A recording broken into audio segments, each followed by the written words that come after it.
Ladies and gentlemen, welcome to the C.R.E.A.T.E campaign launch 2012. My name is Patrick Belisle, and you're going to be hearing plenty from me over the course of the evening, but I want to introduce you to someone special who's going to say our grace for us here tonight. This is June Bro, who came into the Edgar Cayce work 1943. June Bro.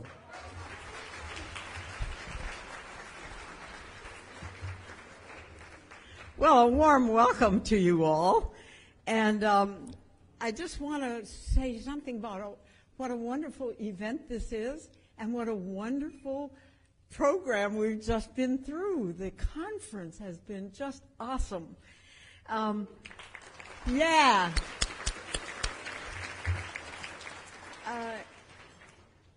I'm sure that Edgar and Gladys and Gertrude and Hughlin are all beaming down on us, beaming approval down on us. Yeah. All right, let's bow our heads in prayer. Gracious creative forces, fill our hearts with gratitude. Bless every facet of the A.R.E. Bless all our staff for the hard work that they do and the good work that they do. Bless everyone present. And gracious creative forces, lead us closer ever to that divine oneness with you and your creation and with one another. We give you thanks. Amen.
I am so happy to be here tonight and so happy to be here with all of you. We have 300 people here tonight in this room. Give yourselves some love.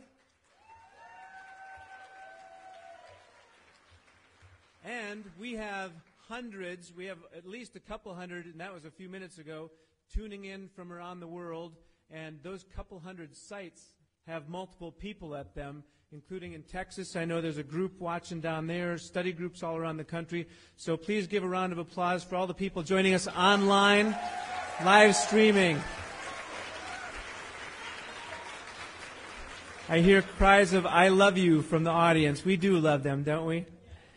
Well, you all are one of my biggest inspirations. We are all spiritual beings having a physical experience, and we are all part of the same spiritual family. A really big soul group, I would say, right? We were all attracted to this work as a soul group, right? Yeah, here. And like the video said, we are part of something very big. For the last 80 years, the A.R.E. has been changing lives, one soul at a time. And we're here tonight to bring this big work to another level. From here to here, we want to make something big even bigger. And the C.R.E.A.T.E campaign is going to help us do that. And, you know, it always brings me back to the cooperation chapter in the Search for God. Nothing is impossible that we put our minds to together. And this effort is something that we're going to succeed at because we're going to do it one person at a time, each person offering what they can offer, and we're going to get there. There's no doubt about it, right? No doubt about it. We have the faith. We've been raising money quietly for the C.R.E.A.T.E campaign. You're going to be hearing all about that tonight. We've been doing it quietly for the last few years, and some wonderful things have already come out of it. You're going to hear later from Kevin Tedeschi. But one of the things that most of you who have been at the conference this week have already seen is that for the first time in over 40 years, we have a brand new building at the A.R.E. The Dulaski Education Center. And yesterday, after we gave some tours of that new building, one of our members was so inspired, she said to me, "Oh, it just feels like the A.R.E. is in the midst of a renaissance." And I thought, you know what? We are at the beginning of a renaissance. And with your help, we're going to go from this part of the renaissance through spring and into summer and just blossom all around the world. And that's what this C.R.E.A.T.E campaign is going to do for us. Tonight you're going to hear from some of your fellow Cayce fans and members in some videos. We're going to hear some testimonials in a little bit. You're also going to hear from our fearless leader, author and CEO, Kevin Tedeschi. He's going to tell you about the C.R.E.A.T.E campaign. And John Van Auken, who you all know and love, is going to also talk about some of the people who have brought us to this point in our history. And then before dessert and dancing, we're going to hear from our beloved Charles Thomas Cayce. Yeah, exactly. Give him some love. He's going to tell you about some of the specifics about how you can help with the effort. Before we take any action, though, at the A.R.E., we always like to center ourselves in silence and come together as one. So let's do that. If you wouldn't mind putting down your forks for just 1 second or a minute. And let's all come together as one by entering reverently into the sacred silence.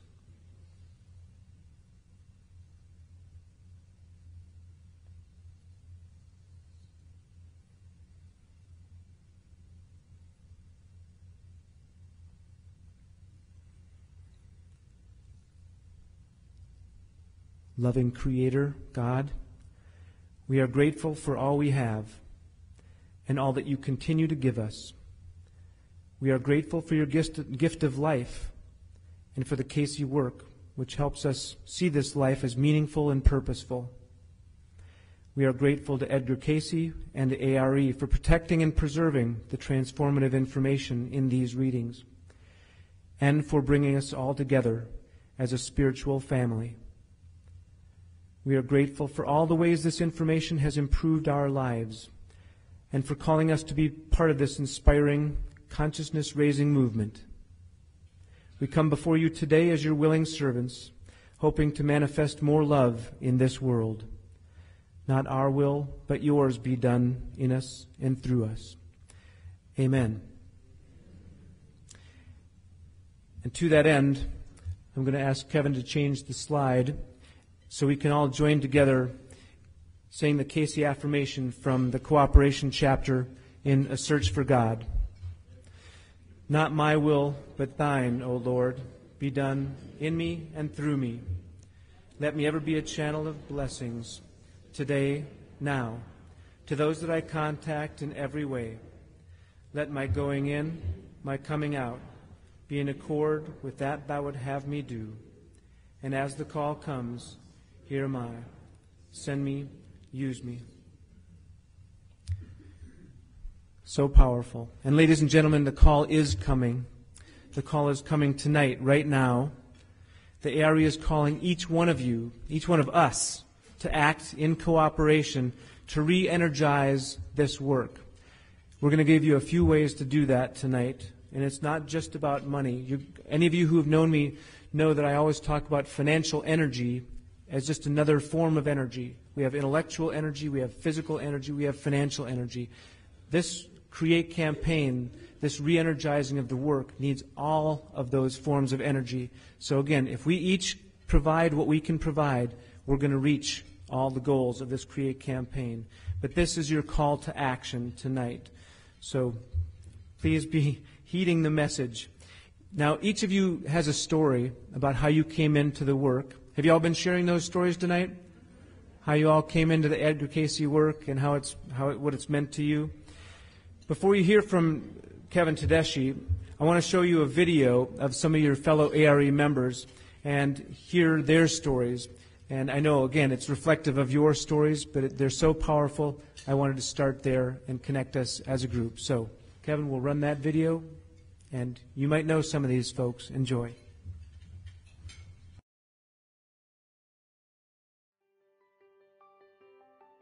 In 1967, my mother gave me a copy of Jess Stern's classic, The Sleeping Prophet, and said, "I think you'd be interested in this," and that was an understatement.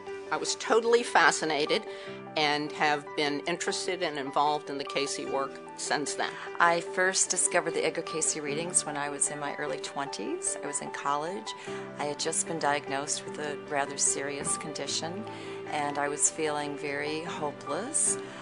Searching. I had rejected my childhood religion and nothing seemed to be working, and I desperately wanted to believe in something, and then someone gave me a book about Edgar Cayce, and it was just so wonderful to believe. I first discovered the Edgar Cayce readings in the 1970s when I read the book There is a River by Thomas Shigrew, and it changed my life. When I was a little kid, they told me the story of him sleeping on his books, and I thought, wow, that is really cool. So I tried it. It was so uncomfortable I couldn't go to sleep. So I just had to memorize what I needed to know for school. But it was always, the readings, Edgar Cayce, was always like in the background of my life. I first discovered the Edgar Cayce readings when I was seeking healing for rheumatoid arthritis. I was 23. It was 1943. And my husband and I came to work with the Cayces. And one day he came into the little office where I was typing, and he said, "June, would you like to have a reading?" Well, by this time, There Is a River and an article in Coronet magazine had brought in so many requests for readings that Gladys had scheduled them 2 years in advance. And the letters were still in piles all around the entrance hall. And so I said, "Mr. Cayce, I can't have a reading," because I'd opened some of those letters and seen the pain in them. And, you know, "Can you find my son who's lost in action?" This was World War II. "Can you help my daughter who's dying of cancer?" And on and on and on. And he said, "June, we give readings for everybody on the staff." From the woman who became my wife. She dragged me kicking and screaming into the Cayce material. I just didn't believe it. I just had a feeling there was something on that shelf for me. I asked them to wait quietly by the checkout stand and walked over and started looking at the titles on the shelf and religious and metaphysical area. And suddenly I thought someone from the other side of the stack had pushed a book in too far because the book fell out into my hands. I was a teenager, and I remember reading it and saying, "This is all true, and I've known this forever." All the things that Cayce, that came through Cayce about the soul's journey, reincarnation, the oneness of everything, it just made so much sense to me. Through my wife's father. It was one of our first dates. I was a pre-med student. I showed up for the date. He came out to introduce himself and said, "Oh, Greg, I understand you're going to be a doctor." I said, "Yes." He said, "I'm reading a very interesting book about this man they called the sleeping doctor. He used to go to sleep, and then he could diagnose patients, and he would recommend treatments. His name is Edgar Cayce. Have you ever heard of him?" So I went up with my friend to the Glad Helpers prayer group, and that is the instant that changed my life. That's the reason I live in Virginia Beach now. I'm a member of Glad Helpers prayer group. I sat in one of the chairs and received laying on of hands and heard the most beautiful message in my ear that reached right to my soul and changed my life. Just love the whole scene and am grateful for it. It's helped me to deal with understanding and trying to be patient with difficulties, challenges, tragedies in life and such, and keep me sane. It changed the way I dealt in all my relationships from that time forward, and the way I viewed the world and the way I viewed others. It's had a profound impact on my work, on my family, how I treat my wife, how I treat a greater family. So the impact's been significant. The source of the information that came through those mental and spiritual readings just gave me the hope and the light that I needed. I would not be here had it not been for many of the people that were in A.R.E. before me. That reading was so perfect, so right on. It just redirected my whole life. A.R.E. for inspiration. I use the Cayce readings for health, mental, physical, spiritual, and emotional. And I love going to their conferences. The Cayce work has evolved. This is a work that would influence even unborn souls yet. The legacy of Edgar Cayce and A.R.E. is really, to me, the base that we should all have to understand what connection every one of us have with nature, with other people in the world, and with the spirit world. I have a son, I have a grandbaby, and I want this work to be there for them. So I support the Cayce work. I mean, I just feel so blessed that I have this material, and I want it to be here for my daughter, for future generations. It's been wonderful to have this information and to be a little on the periphery of the work going on. More than that, I think the world really, really needs the message of spirit, of love and reconciliation that the Cayce work and the spirit in the Cayce work points to. It's the A.R.E. staff, A.R.E. members. It's all a big family. I just love Kevin. I think he's doing a good job. I think everybody on the staff is working hard and giving what they have, you know, with a good spirit too. This work couldn't carry on if the staff wasn't there doing it. I'm very proud of the organization and how far they've come and what they do today. I just think they do a terrific job, you know, and I know it has to be hard work. As you get into the A.R.E. organization, as you get deeply involved in the Cayce work, you realize that this truly is a team effort. It's a family. Thank you. Thank you. I love you very much.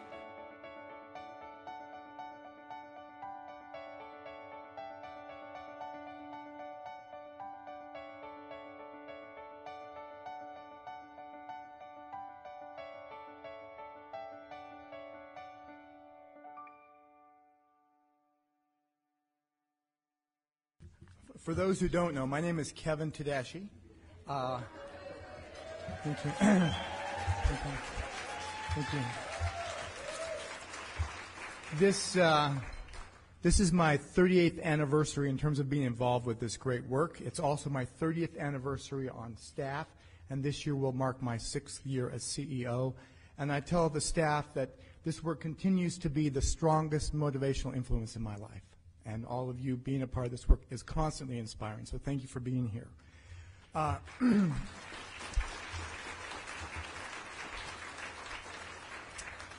I've heard from a number of our members and volunteers and donors in regions, so I want to say hi to them. Hello to all the regions, volunteer centers, members around the world. I want to say a special hi to Richard Copeland, Reuben Miller, Don Dickinson, all the people out there who are watching, thank you for your energy and your ongoing support. We couldn't do it without you. Thank you.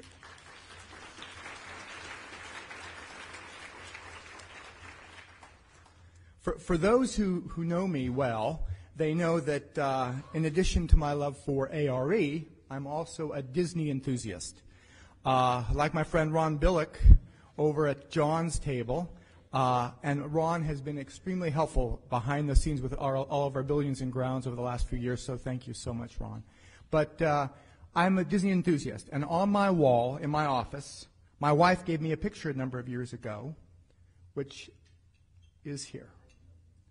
It's a picture of Walt Disney walking over the empty fields that would become Disneyland, and under his picture, one of his quotes is, "It's kind of fun to do the impossible." Well, I want to suggest to you that on at least 3 previous occasions, this work has done the impossible, and we're asking you to do it a 4th time. The 3 previous occasions that come easily to mind are when Edgar Cayce and a small group of people wanted to create a hospital where people could come and get readings from Mr. Cayce. And can you imagine, with just a very few supporters and no money and no place, how impossible that dream would have been? But it was supporters like you and I, back then with Edgar Cayce, that made it possible. And then, of course, the Depression came, and later on, the next thing that we did that was impossible was in 1956, a small group of visionaries helped us buy back the property, a dream that would have been impossible. And had they not done it back then, we could not afford the property today. So it was because of their efforts that we're still in the original place.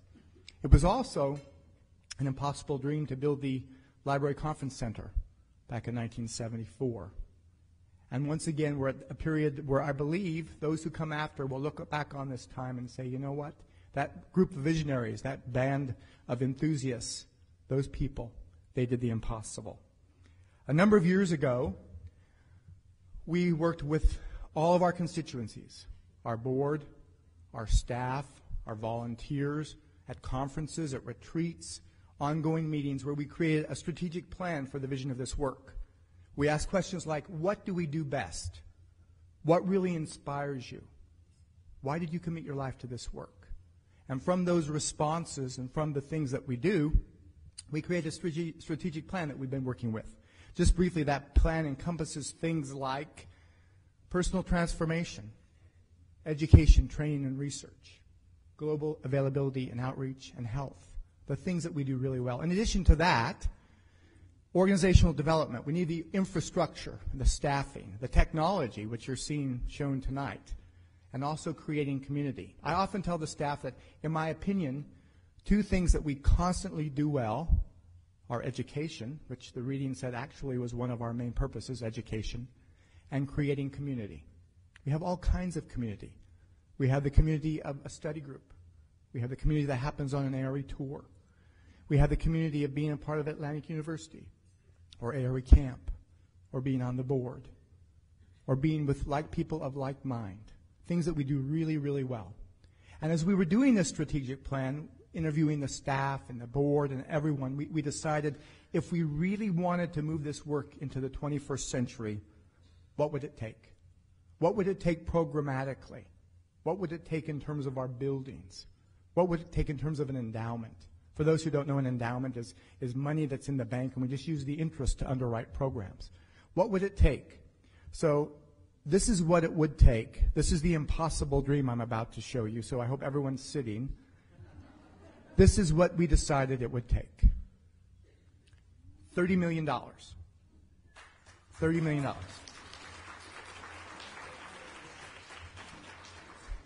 That's the impossible dream. It's made up of $18 million for program support. Our programs like the prison program, prayer, study groups, the library, research, programs that don't support themselves. It's made up of building projects and improvements, not only our 67th Street site, but also the site we're expanding in Houston. And it's made up of endowments, things that we've just started working on in terms of endowing this work for the future. I want to show you some of what we've done so far. quietly, as Pat said, behind the scenes, working with your support. Here's just a few of the things that have been accomplished. We have taken AU from a correspondence school into a fully functioning online accredited program with expanded courses, faculty, and much more to come. So all because of your efforts. AU has expanded. With people, thank you, Richard Copeland, we've expanded our prison program, created new books, not only for Spanish inmates, but Richard was extremely gung-ho on getting the Krajinki Bible trilogy in one volume to get it in the hands of prisoners. All that was made possible during this campaign. Thank you, Richard.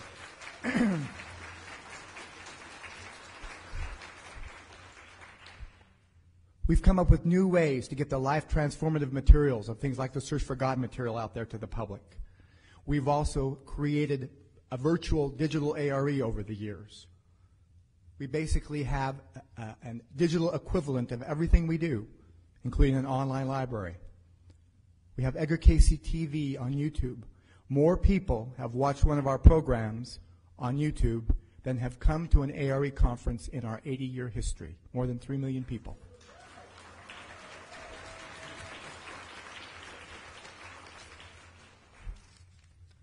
We've also taken our quality books, videos, and audio tapes and transformed them for the digital age. So now we have apps, audiobooks, digital downloads, videos on demand, and e-readers. All the materials we used to have, we had to be in person for in print, we now have online.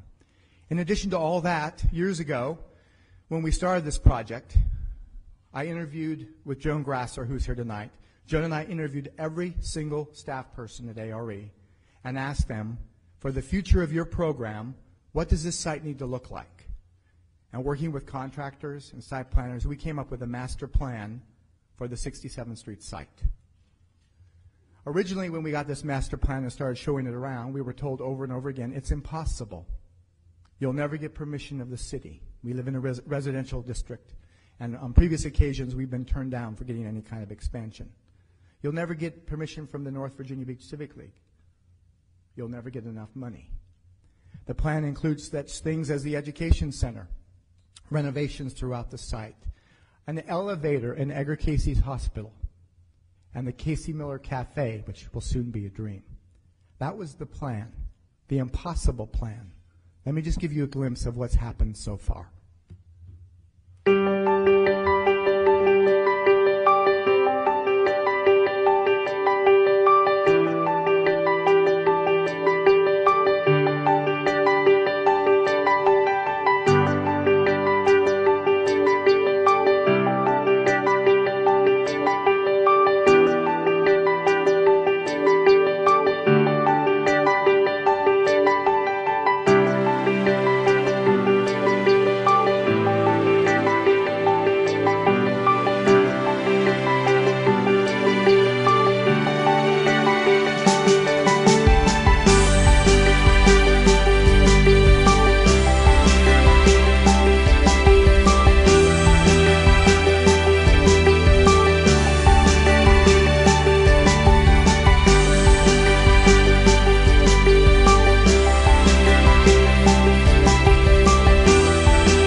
So now you've seen what we've done so far with the money we've been raising during the quiet phase of the C.R.E.A.T.E campaign. Remember, these buildings are just one part of C.R.E.A.T.E. Most of the money we're raising is for our wonderful programs, and some for our endowment as well. Now remember, I told you earlier the overall goal of the C.R.E.A.T.E campaign is to raise $30 million by the end of 2015. Well, I bet you want to know how much we've raised so far. For all of it. Programs, buildings, and endowment. Am I right? Let me show you right now.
Next up is the Cayce Miller Cafe. Just like I've heard from several of you tonight that the favorite part of being a part of A.R.E. in the past was the Marshalls. We are going to recreate the Marshalls on site in terms of the dining facilities. We are going to put heat and air conditioning on the patio so you can sit out there and eat. We're going to add an elevator to this building. It will also have high-tech facilities so that you can watch a program in the cafe. We're going to create the Copeland Dining Room, a fancy part of the Cayce Miller Cafe where we can have a formal dinner. We're going to create the Stairway to Heaven that connects both buildings. And if you got our recent fundraiser, you know that any person who donates $500 or more to the Stairway will get their name on the header of this step for those who come after to see. And I want to announce on behalf of Richard Copeland, Richard had said he will match up to $100,000 any donation that comes in for this stairway until the end of the year. Thank you, Richard.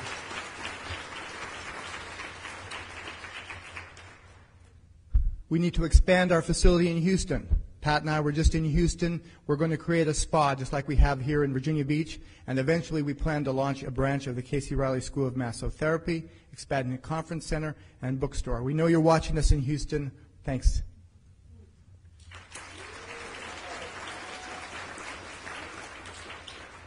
We need to endow the future. We need endowment for scholarships for Atlantic University, the Cayce-Riley School and A.R.E. Camp. We need endowment for outreach programs, study group, prison, prayer.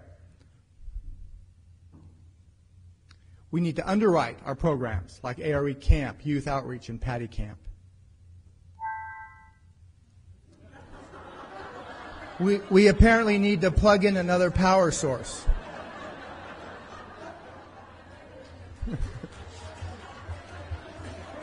Yeah. We need more energy. Is there an engineer in the room? No. We need to ensure that the Edgar Cayce legacy continues to transform lives for generations to come. Now, before I ask John to come up here, I just want to announce that already we've gotten some help with the endowment. People like Bobby Jones, Don Dickinson, Ned Hotner have all helped with the endowment. And I'm going to let you hear from Colonel Hazel Zacher, who has just given $100,000 to the endowment for conference scholarships. Thank you, Hazel. Here's Hazel.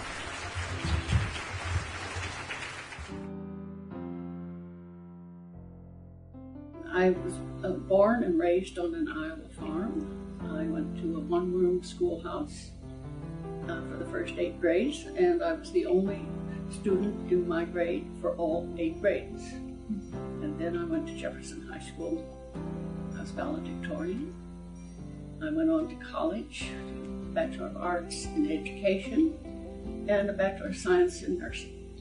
I was a cadet nurse during the war. and I got my degree with that cadet program. And I became an Army nurse for the next 20 years. I retired as a colonel in 1974 because now I'm 90. Later, as time went on, I heard about those who graduated with honors getting scholarships. And I thought, well, I could do something about that for my hometown and for the PEO in that chapter. And so I established a scholarship program.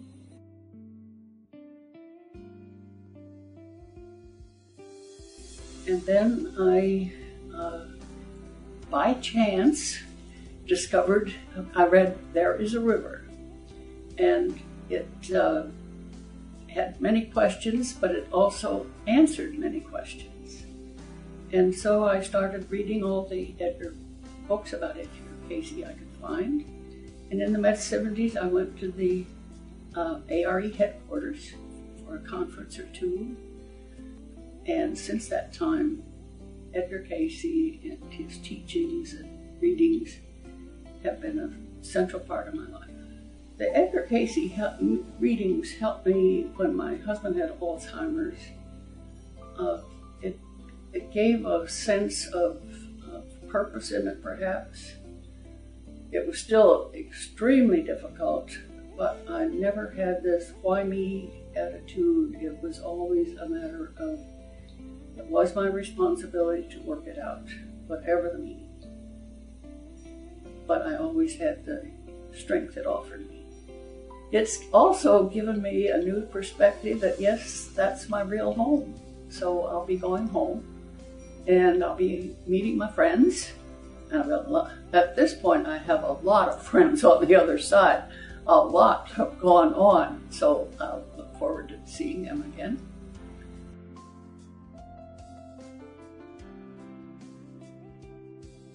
As for the A.R.E. and any contributions, I had put A.R.E. in my will, and I read about, they wanted me to tell them about it and so on, and I thought, oh, I'll surprise them, they'll get a nice little gift. But Sneaky Pat ferreted it out that I had this. But Pat found out that I had it, and he said, why, if I had the other scholarship and was enjoying knowing that the young ladies received it, why did I not do that for myself, really, to enjoy it while I was still living? And I thought, well, okay, I could do that. And so I established. But I didn't know what I wanted to do. And he said, well, what interests you? And I said, always scholarships. That's where my interest is. So we set up a scholarship program for those who want to attend the conferences. Well, I established this Hazel's Fund to help somebody here and now who needs a little financial help and would make it possible for them to attend a conference. I don't expect them to ever know who gave that money, ever see me, ever anything about it. But to make it more personal, I am hoping that they will pass it on. And so as I understand it, each recipient will receive a little card saying, a gift from Hazel's Fund, please pass it on. So it will ripple on through time. If making a contribution casts a stone, like I've said about my fund, it will ripple down through the generations. Cast your stone, make a contribution.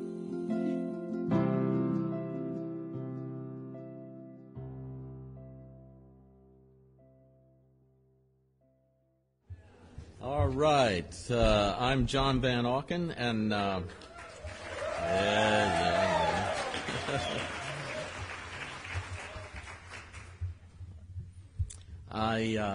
I just want to acknowledge some of the people over the years, the little band of visionaries that put their hearts and minds and all their resources into this organization.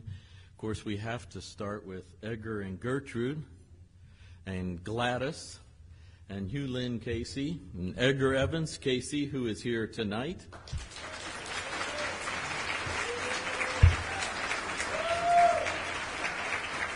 And, of course, June Bro, who's here.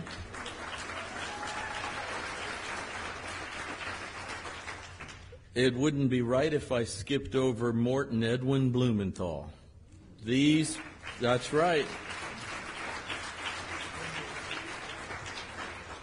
Bill and Fonchant Lord, who gave to the Visitor Center and the auditorium. Nick Patty and the Patty Day Camp. Peter Newman and the AU Scholarships. Of course, most recently, Don Delasky and the magnificent building that he built for us. And, of course, you've heard a lot of Richard Copeland and his wonderful gifts to the prison outreach program. So many prisoners have been touched by that effort.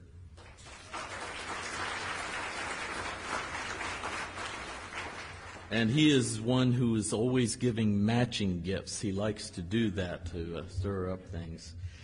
Also, Reuben Miller, who I have had the fun of knowing for many years. Going to build the Cayce Miller Cafe. We were going to call it the Reuben Cafe, but we thought people would think that's the only sandwich there. So, Don Dickinson, of course, who has personally been a deep and important friend of mine since the early 90s, and had a vision of finding the Lost Hall of Records in the Bahamas. And yes. And he supported and funded all this hard underwater research that we've done. Joe and Peggy Steelman from Houston, who have been wonderful supporters. And I'll never forget driving to Galveston, Texas with Joe and a bowl of cherries between us as we rode down the freeway. We were going to put on a big conference in the old Galvez Hotel down there. Lori Sands Harrison, who I went to Belize with and had a marvelous time, and I think she's watching. Hello, Lori. And, of course, Hazel Zacher, you just saw her wonderful gifts. And Gary Cohen, who's underwritten epilepsy research, a very important aspect of our research. Ned Hapner and Ron Billick. Ron, you know, is here and wants to take me to the Haunted Mansion at Disneyland. I'm not sure about that. All of these people and many others have been champions of this work, and we're looking among us tonight who are the next champions here tonight to help lift and carry the work on to the following generations that are coming and need what you and I have come to enjoy. And so that's what I'm hoping, that you will be a champion for the future of this work. Now it is my pleasure to introduce a long friend of mine who has been a mentor and a wonderful representation of the wisdom and light in the Edgar Cayce readings, the grandson of Edgar Cayce, Charles Thomas Cayce.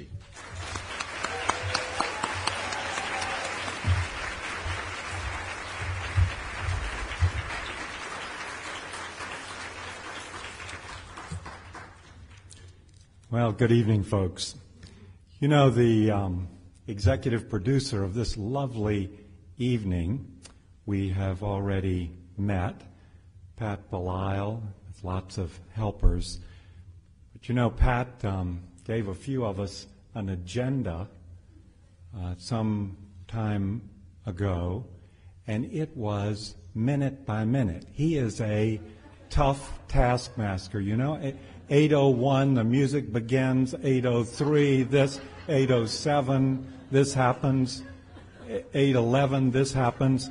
We have, Kevin has 6 minutes. John has 4 minutes. I have 5 minutes, but by my name, listen, I'm just coming to that. By my name, Pat has 3.5 extra minutes for Charles Thomas. He talks so slowly.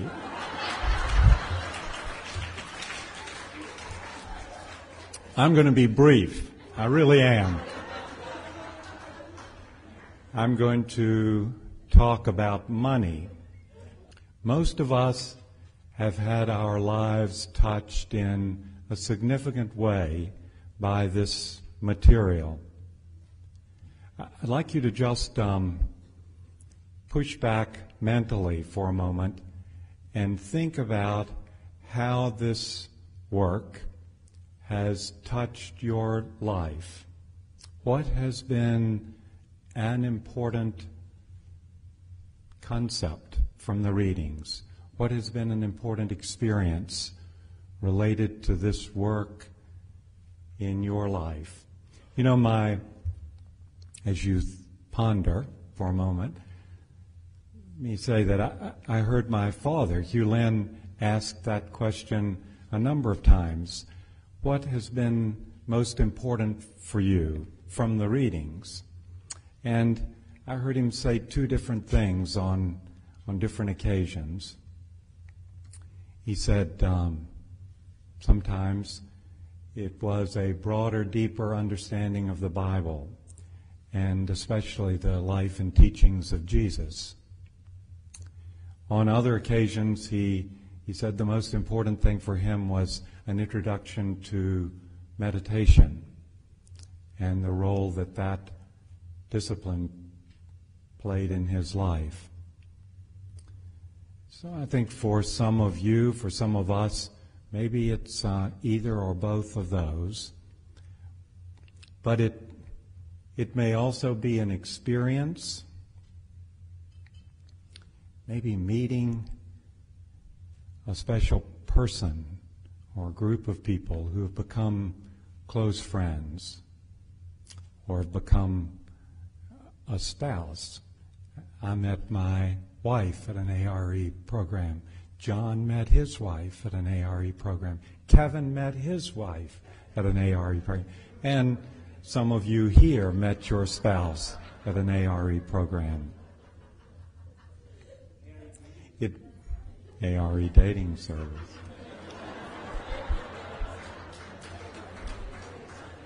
It may be an experience like a Search for God group, a conference, a camp experience. Think for a moment, seriously folks, think for a moment, what has this work meant in your life? What would your life be like?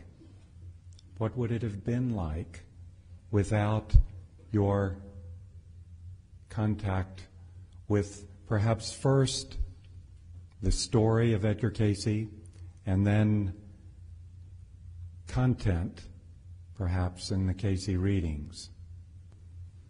Perhaps a little list, at least a mental list, that we support with our contributions. At the top of many of our lists is family. Probably somewhere in that list is church or temple or the group that provides the structure, the people that provide our spiritual sustenance. For some of us, there is research, archaeological research or medical research projects of various sorts. And the list goes on, of course. I mean, charities of various sorts, local and national, international, colleges or schools that we attended, that we support. Where is A.R.E. in that list for you? I would suggest that in those categories, those half dozen categories that I mentioned, A.R.E. might have a place for you in several places, several of those groups.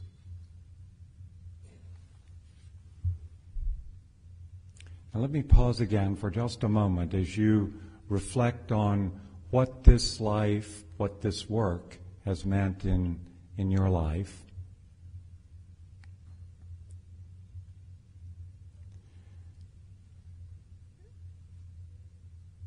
And as you think about that, and I add my voice to a request this evening for you to help with your money, help this work move to another level.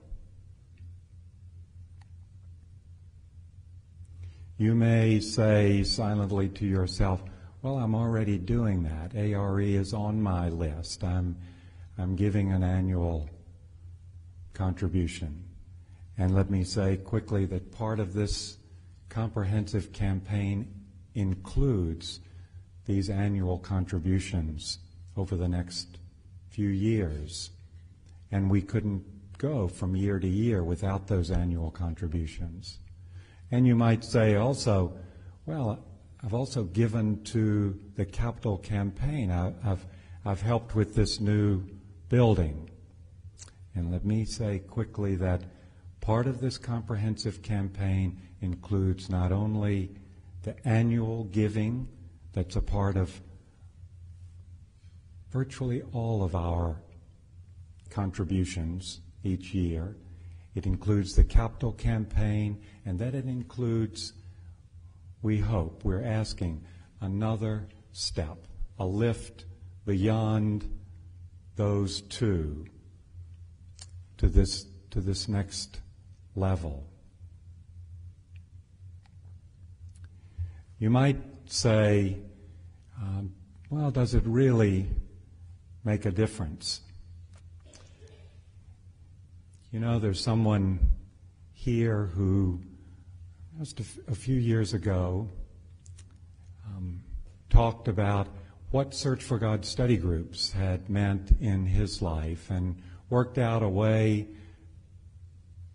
to make a contribution that would be used to create a DVD, a video that could, in this age of technology, move in a much larger way to introduce people to Search for God groups and how to start them and how they might work. And that's going successfully. It's a taste of this technology that you saw that Kevin was describing.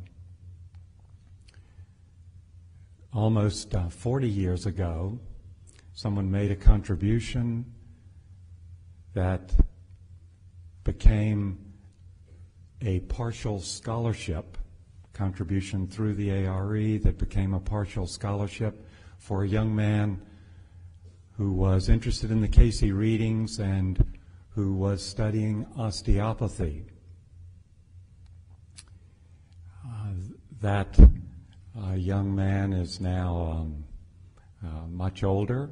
He is the director of medical education at a large osteopathic hospital, medical school, and he is directing a project with the Epilepsy Foundation of Florida to study the material in the Cayce readings on epilepsy, what causes it and how to treat it.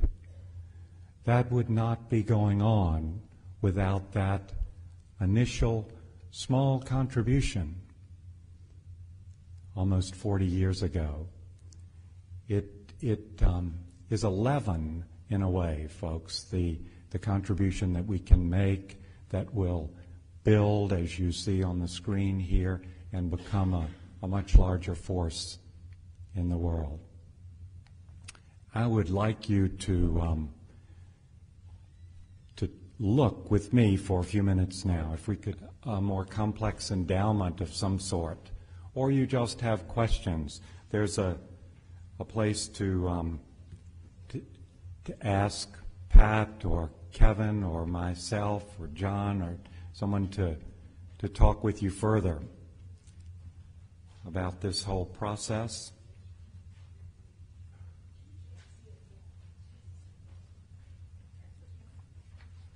Or number 3,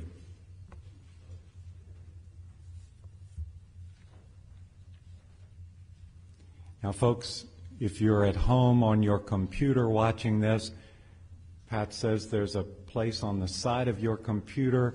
You can just push a button that's and it says make a contribution, and you can just push that button right now. Let me say again, folks, as you work with this a little bit, thank you for your tremendous, amazing support that has moved the A.R.E., Atlantic University, the Edgar Cayce Foundation to the place it is today. And we will move forward with your help from here. Thank you very much. Thank you, Charles Thomas. I wish I could warp time like him. 30 seconds to him is like 5 minutes to the rest of us, but I get a hard time myself. I'm half Irish. I can't stop. What am I going to do? But I'm from the north, so I get 10 times more words in per minute than he.